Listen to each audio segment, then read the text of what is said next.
Praise the lord. ప్రభునామాన అందరికీ నా హృదయపూర్వక వందనాలు తెలియపరుస్తున్నాను. ప్రియ స్నేహితులారా, దేవుని బిడలారా, లేఖన భాగముల నుండి కొన్ని అమూల్యమైన సత్యములు నేర్చుకోవాలని ప్రభునామాన మనవి చేస్తున్నాను. దేవుని నామానికి మహిమ కలుగునుగాక. చాలా దినముల తర్వాత మరొక పర్యాయం ఈ రీతిగా మీ అందరితో కలిసి దేవుని వాక్యమును కొన్ని నిమిషాలు పంచుకోవటానికి పరిశుద్ధాత్మదుడు ఇచ్చినటువంటి ఈ అవకాశమునకై ప్రత్యేకముగా దేవునికి వందనములు తెలియపరుస్తున్నాను. మొదటి సమూయేలు గ్రంథము 17వ అధ్యాయము మనము 16వ వచనం చూసినట్లయితే, ఆ ఫిలిష్తీయుడు ఉదయమున సాయంకాలమును బయలుదేరుచు 40 దినములు తన్ను తాను అగుపరుచుకొనుచు వచ్చెను. ఇక్కడ ఒక వ్యక్తిని మనం చూస్తున్నాం. అదే ఫిలిష్తీయుడు అనేటువంటి గొలియాతు. ఈ గొలియాతు చరిత్ర మనం చాలా దినములుగా వింటుంటాం, చాలాసార్లు చదువుతూ ఉంటాం. ఈ గొలియాతు ఫిలిష్తీయుల నాయకుడుగా, ఫిలిష్తీయుల ఒక వారధిగా ఉంటూ ఏలా లోయలో ఫిలిష్తీయులందరితో పాటు వచ్చి ఇశ్రాయేలు సైన్యము మీదికి దండెత్తి వచ్చి ఆ 40 దినములు ఉదయమున సాయంకాలమున తానెంత గొప్పవాడో, తన ప్రవర్తన ఎంత గొప్పదో, లేక తన అహం ఎంత గొప్పదో, తన ఎంత బలవంతుడో, ఎలాగూ యుద్ధం చేయగలిగినవాడో తను తాను హెచ్చించుకొని ఇశ్రాయేలు వైపు, ఇదిగో మీరు రావాలి, మీలో ఒకడు నన్ను జయించిన ఎడల ఫిలిష్తీయులందరూ మీకు దాసులుగా ఉండిపోతారు. నేను మిమ్మల్ని, మీలో నుండి ఎవరైనా వచ్చినట్లయితే, నా మీదికి యుద్ధానికి వచ్చినట్లయితే, నన్ను జయించిన ఎడల మీకు దాసులుగా మా ఫిలిష్తీయులు ఉంటారు. ఇది చాలా ప్రత్యేకమైన సంఘటన మనం చూస్తున్నాం. ప్రజలందరూ యుద్ధమొద్దు, ప్రజలందరూ కూడా యుద్ధానికి రావాల్సిన అవసరం లేదు, కానీ నన్ను జయించేవాడు మీలో ఉన్నాడా అని సవాలు విసురుతూ ఉన్నాడు. కాబట్టి ఇక్కడ ఇశ్రాయేలందరూ కూడా ఏమైపోతున్నారంటే, మనం చూసినట్టయితే అది 17వ అధ్యాయము సౌలును ఇశ్రాయేలును ఆ ఫిలిష్తీయుని మాటలు వినినప్పుడు బహు భీతులైరి, భయపడుతున్నారు. సౌలు భయపడుతున్నారు, ఇశ్రాయేలు ప్రజలందరూ భయపడుతున్నారు. ఎందుకంటే ఆయన ఎంత అహముతో, ఎంత గర్వముతో ఆయన ఇశ్రాయేలు ప్రజలను నేనే బలవంతుడిని, శక్తివంతుడిని అని చెప్పి ఆయన మాట్లాడుతూ, ఒక్కడినే పంపించండి, ఆ ఒక్కడిని నేను జయించినప్పటికీ నాకు మీరు దాసులగుదురు, మా ప్రజలకు దాసులగుదురు, నన్ను మీలో నుండి ఎవరైనా జయించినప్పుడు మీకు మా ప్రజలు, మేము దాసులుగా ఉంటాము అనేటువంటి సవాలు విసురుతూ ఉన్నాడు. జయించేవారు ఎవరూ లేరు. ఇశ్రాయేలు ప్రజలలో పారిపోతున్నారు, తలదాచుకుంటున్నారు, భయపడుతున్నారు, దిగులు పడుతున్నారు, దిక్కులు చూస్తూ ఉన్నారు. ఇంకో మాటలో చెప్పాలంటే, మనం కూడా ఈ లోకమనే గొలియాతును చూసినప్పుడు, ఈ లోకమనే సమస్యలను చూసినప్పుడు, ఈ లోకమనేటువంటి ఇబ్బందులను చూసినప్పుడు, వేదనలను చూసినప్పుడు గొలియాతు వలె మనల్ని భయపెడుతూ ఉంటాయి. మన నిజ జీవితంలో మనము లోకం వైపు చూసినప్పుడు గొలియాతు వలె గొలియాతు ఎలా అయితే భయపెడుతుంటారో ఆ రీతిగా మన ముందున్నటువంటి లోకం అనే సమస్య మనకు భయపెడుతూ ఉంటుంది. ప్రియ బిడ్డలారా, కానీ లోకాన్ని జయించగలిగిన శక్తి దేవుడు మనకిస్తాడని ప్రభునామన మనవి చేస్తున్నాను. ఆత్మానుసారంగా ఆలోచన కలిగి, ఆత్మానుసారంగా దేవుని పాదాలు పట్టుకుంటే దేవుడు తప్పకుండా ఈ లోకమనే గొలియాతును జయించటానికి దేవుడు మనకు విజయాన్ని ఇస్తాడు. ఆ రీతిగా ఇక్కడ మనం చూస్తూ ఉంటాం.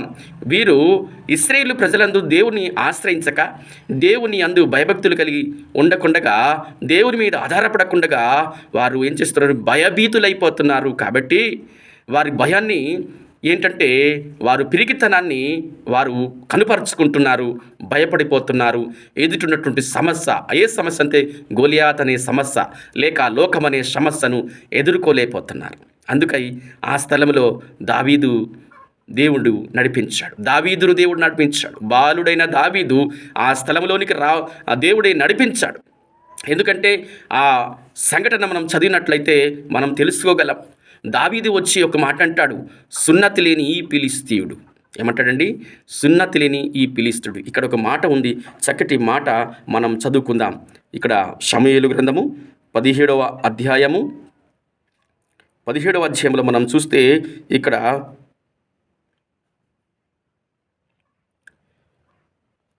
26వ వచనం, దావీదు జీవము గల దేవుని సైన్యమును తిరస్కరించుటకు ఈ సున్నతి లేని ఫిలిష్తీయుడు ఎంతటి వాడు, వాని చంపి ఇశ్రాయేలుల నుండి ఈ నింద తొలగించి వారికి బహుమానము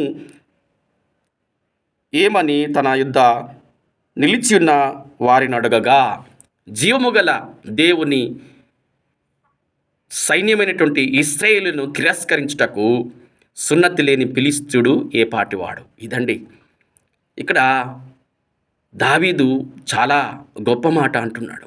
దేవుని మీద ఆధారపడిన దావీదు, ఈ దావీదు నేను ఫిలిష్తీయుని మీదికి వెళ్ళాలి, నా దేవుడు నాతో కూడా ఉన్నాడు, నేను నా గొర్రెలు కాసుకున్నప్పుడు నా గొర్రెలు కాసే సమయంలో ఒక ఎలుగుబంటి వచ్చింది, వాటిని తినటానికి. సింహం వచ్చింది, వాటిని తినటానికి. సింహపు నోటిలో నుండి గొర్రెను నేను రక్షించినాను, సింహమును ఎలుగుబంటిని నేను దేవుని సహాయం వలన వాటిని హతమార్చినాను అని సౌలు రాజుతో అంటుంటాడండి.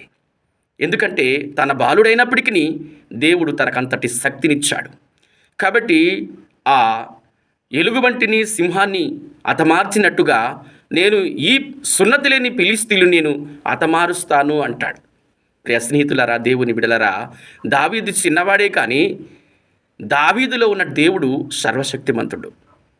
దావీదు యుద్ధము చేయలేకపోయినప్పటికీ దావీదును నడిపించగలిగిన దేవుడు యుద్ధము చేయగలిగిన వాడు.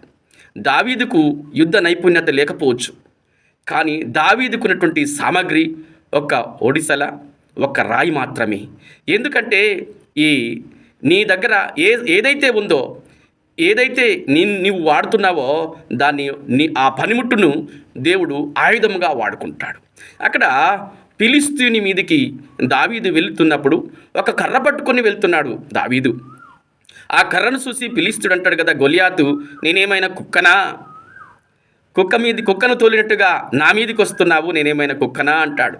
దావీదును శపించటానికి ఆ గొలియాతు ఇష్టపడతాడు. కానీ దావీదు ఒక చక్కటి మాట అంటాడు, జీవము గల దేవుని నామమును పేరట, జీవము గల దేవుని నామము పేరట నేను నీ మీదికి యుద్ధానికి వస్తున్నాను.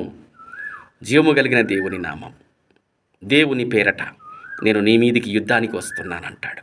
ఎందుకంటే మన యుద్ధోపకరణములు దేవుడు మనకు ఆయన ఏదైతే నీ దగ్గర ఉందో దాన్ని వాడుకున్నట్లుగా, దానితో నీకు జయాన్నిచ్చినట్లుగా కలగజేసేవాడు దేవుడు. అందుకై దావీదు ఎప్పుడైతే తన మీదికి యుద్ధానికి వెళ్తున్నాడో, గొలియాతు ముందుకు నడుస్తూ వస్తున్నాడో, దావీదు తన దగ్గర ఉన్నటువంటి ఒడిసెలను పట్టుకొని రాయిని అందులో స్పందించి ఆ ఒడిసెలతో ఎప్పుడైతే రాయిని విసిరాడో, గొలియాతు నుదుట ఆ రాయి తగిలి బొట్టబోరుగల పడ్డాడండి. దావీదు కాళ్ల ముందు చెట్టు పడినట్టుగా, మహావృక్షము పడినట్టుగా, ఆ దావీదు ముందు బొట్టబొరగలు పడినట్టుగా మనం చూస్తూ ఉంటాం, లేఖనములో మనం చదువుతూ ఉంటాం. ఎందుకంటే లోకము జయించే శక్తి దేవుడు నీకు నాకు ఇస్తాడు. లోకాన్ని జయించినవాడు మన ప్రభువు, మరణాన్ని జయించినవాడు మన ప్రభువు, నిత్య జీవమును ఇవ్వగలిగిన వాడు మన ప్రభువు. మరణపాయములో ఉన్నటువంటి ఇశ్రాయేలులను, మరణ భయముతో కృంగుతున్నటువంటి ఇశ్రాయేలులను రక్షించటానికి సాధారణమైనటువంటి ఒక చిన్న బాలుని దేవుడు ఎన్నుకున్నాడు. ఎందుకంటే ఆ బాలుడు దేవుని దృష్టిలో ఇష్టడుగా ఉన్నాడు, యథార్థవంతుడుగా ఉన్నాడు. జీవము గల దేవుని ఆశ్రయించే దావీదును దేవుడు ఎన్నుకున్నాడు విజయం ఇవ్వటానికి. అందుకే ఇక్కడ అంటాడు కదా చక్కగా, దావీదు ఏమంటాడంటే, ఇదిగో నీ చేతికి నా జీవము కలిగిన దేవుడు నిన్ను నా చేతికి అప్పగించబోతున్నాడు. ఎప్పుడైతే ఆయన ఆ రాయిని విసిరాడో అప్పుడు ఆ రాయి నుదుటిని తగిలి ఆ ఫిలిష్తీయుడు, ఆ గొలియాతు నేలన బోరగల పడినట్టుగా మనం చూస్తూ ఉంటాం. అప్పుడు పరుగు పరుగున దావీదు వెళ్ళి ఆ వృక్షం వలె పడి ఉన్నటువంటి ఆయన దేహం మీద నిలబడి తన వరలో ఉన్న కత్తిని తీసి తన తలను, గొలియాతు తలను తెగ నరికినట్టుగా మనం చూస్తూ ఉంటాం. ఆ తల చాలా బరువైనది కాబట్టి ఆ తల మీద ఉన్నటువంటి శిరస్త్రాణము చాలా బరువైనది. చాలా అహముతో, చాలా గర్వముతో, చాలా ఉన్నతమైన దేహముతో ఉన్నటువంటి ఆ గొలియాతును దేవుడు ఏం చేశాడంటే దావీదు ద్వారా జయ జీవితాన్ని ఇశ్రాయేలులకు అనుగ్రహించాడు. అందుకై మన దేవునితో మనము కలిసి సావాసం చేసినప్పుడు, దేవుని మాటకు మనము లోబడినప్పుడు, దేవుని మీద ఆధారపడినప్పుడు మనము గొలియాత్ అనే సమస్య ఏదైతే ఉందో ఆ సమస్యను మన పాదాల యొద్దకు తీసుకుని వస్తాడు మన ప్రభువు. వాటిని జయించే శక్తిని దేవుడు మనకిస్తాడు. దిగులు పడకుండగా, బెదరకుండగా, జడియకుండగా, దుఃఖపడకుండగా, వేదన చెందకుండగా, పారిపోకుండగా ప్రార్థన ద్వారా దేవుని సహాయాన్ని నీవు నేను అడిగినడలా తప్పకుండా లోకాన్మనేటువంటి లోకమనే గొలియాతును జయించడానికి నీకు నాకు శక్తిని దేవుడు ఇస్తాడు. దేవుడి మాటలు మన వినికిలో దీవించి ఆశీర్వదించునుగాక. ఆమేన్. ప్రార్థన. సర్వశక్తి కలిగిన తండ్రి, సకల ఆశీర్వాదములకు కారణభూతుడా, మహోన్నతుడా, కృపగలిగిన ప్రభువా, నిన్న నేడు నిరంతరము ఏకరీతిగా ఉన్న మా ప్రభువా, నీ నామానికి వందనాలు తెలియపరుస్తున్నాను తండ్రి. నేను మా జీవితాల్లో ప్రభువా అనేకమైన మేలులు చేస్తూ అనేకమైనటువంటి సంఘటనలు మేమందరము ఎదుర్కొంటూ రావటానికి నీవిచ్చిన గొప్ప ప్రభువా ఆరోగ్యమునకై, ఆశీర్వాదమునకై, శాశ్వతమైన నీ కృపకై నీకు వందనములు చెల్లించుకుంటున్నాను తండ్రి. ఇదిగో ఈ దీనుని ప్రార్థన ఆలకించి ఎవరైతే ఏకీభవిస్తున్నారో తండ్రి, వారి కుటుంబాల్లో, వారి నిజ జీవితంలో తండ్రి దీవెనకరమైన జీవితమును జీవించులాగున, ఆశీర్వాదకరమైనటువంటి బ్రతుకును ప్రభువా నీ కొరకు బ్రతుకులాగున వారి వారి కుటుంబాల్లో, వారి జీవిత యాత్రలో ప్రభువా నీవు తోడుగా ఉండి నడిపించుమని నీ ప్రియకుమారుని మా రక్షకుడైన యేసు క్రీస్తు నామమున అడిగి వేడుకుంటున్నాను తండ్రి. ఆమేన్.